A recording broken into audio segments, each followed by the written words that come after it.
আমি অপার হয়ে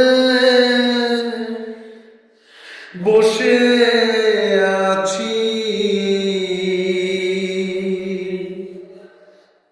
ওহে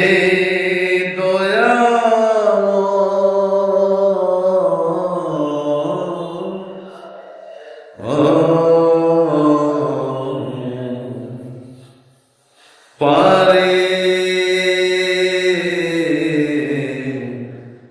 লয়ে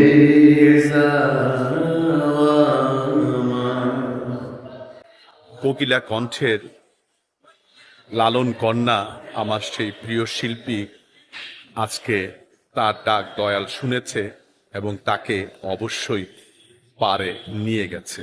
যেখানেই থাকেন ভালো থাকেন, রাব্বুল আলামিন আপনাকে স্বর্গবাসী করুক।